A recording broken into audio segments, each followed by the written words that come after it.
Kepemimpinan adalah kemampuan seseorang untuk mempengaruhi, mengarahkan, dan menginspirasi individu atau kelompok dalam mencapai tujuan bersama-sama. Dalam konteks organisasi atau lembaga pendidikan, kepemimpinan sangat penting untuk menciptakan lingkungan yang kondusif dan juga produktif. Kepemimpinan dapat didefinisikan sebagai proses mempengaruhi individu atau kelompok untuk mencapai tujuan tertentu. Hal ini tidak hanya melibatkan pengambilan keputusan, tetapi juga kemampuan untuk memotivasi, membimbing, dan mengembangkan anggota kelompok yang ada pada organisasi tersebut. Elemen-elemen dalam kepemimpinan, kita bisa lihat yang pertama adalah visi dan misi. Pemimpin harus memiliki visi yang jelas mengenai arah yang akan dicapai dan misi yang akan dilaksanakan. Yang kedua, komunikasi. Kemampuan untuk menyampaikan pesan dengan jelas dan efektif kepada anggota kelompok. Manajer harus memiliki kepercayaan untuk membangun dan mempertahankan kepercayaan dengan anggota-anggota kelompok dan juga harus mengambil keputusan. Pemimpin harus mengambil keputusan yang tepat berdasarkan informasi yang ada dan kondisi yang berlaku. Pemimpin juga harus mampu memotivasi, menginspirasi, dan memberikan dorongan kepada anggota kelompok untuk mencapai tujuan bersama.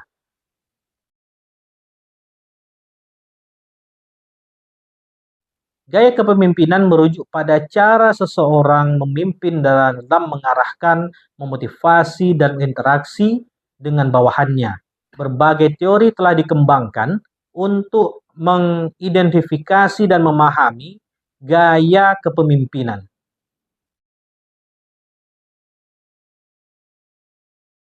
Pertama, kepemimpinan otokrasi.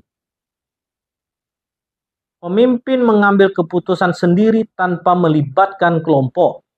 Contohnya, cocok dalam situasi yang membutuhkan keputusan yang tepat dan jelas.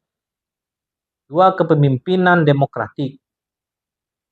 Kepemimpinan ini melibatkan anggota kelompok dalam mengambil keputusan, sehingga dapat memberikan ruang bagi partisipasi dan diskusi antar kelompok.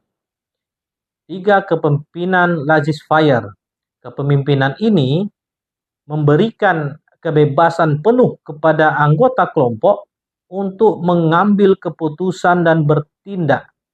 Hal ini diterapkan pada tim yang memiliki kompetensi yang tinggi. Keempat, kepemimpinan transformasional. Kepemimpinan ini berfokus pada perubahan dan pengembangan anggota kelompok tersebut, sehingga mampu memotivasi dan memberi inspirasi pada visi yang jelas dan mendukung pertumbuhan individu. 5. Kepemimpinan transaksional. Model kepemimpinan ini berfokus pada hubungan yang berbasis pada pemberian imbalan dan hukuman. Pemimpin pada model ini lebih mengotoritaskan tugas dan pencapaian tujuan dalam jangka pendek. 6. Kepemimpinan servant. Model kepemimpinan ini berfokus pada kebutuhan dan kesejahteraan anggota kelompok. Pemimpin harus melayani, mendukung, dan memberdayakan tim mereka untuk tumbuh.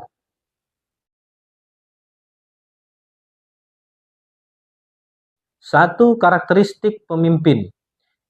Kepribadian, nilai-nilai, dan pengalaman seseorang pemimpin dapat menentukan gaya kepemimpinannya. Dalam budaya organisasi, nilai dan norma dalam organisasi mempengaruhi cara pemimpin berinteraksi dengan anggota kelompok. Dan juga tingkat kematangan anggota menjadi hal yang sangat penting, yang kelompok yang lebih matang mungkin lebih membutuhkan kepemimpinan yang lebih demokratis atau laissez-faire. Nah, kondisi dan gaya situasi dari kepemimpinan yang diterapkan bisa berubah atau bergantung pada situasi yang tegang dan juga tantangan yang dihadapi. Peran lembaga pendidikan dalam kepemimpinan. Lembaga pendidikan memegang peran penting dalam membentuk karakter kepemimpinan baik pada siswa, guru, maupun staf pendidikan.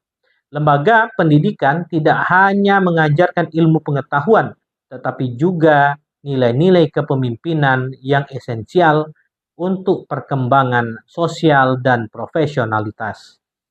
Pembentukan kepemimpinan pada siswa dapat dilakukan melalui pengembangan soft skill.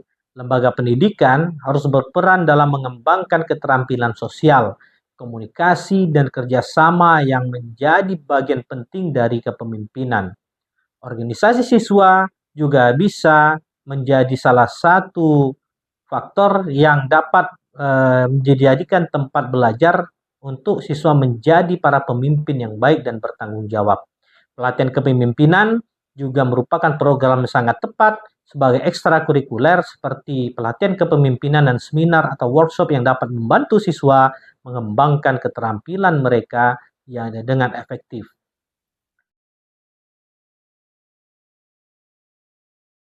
Di sekolah, kepala sekolah harus lebih mampu membuat keputusan yang strategis, menginspirasi guru dan siswa, serta menciptakan iklim pendidikan yang positif.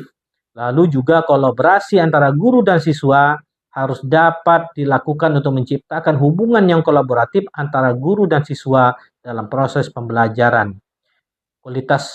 Peningkatan kualitas pendidik juga harus dilakukan agar peran dalam meningkatkan kualitas pengajaran dan pembelajaran di sekolah atau di kampus dapat dilaksanakan dengan baik.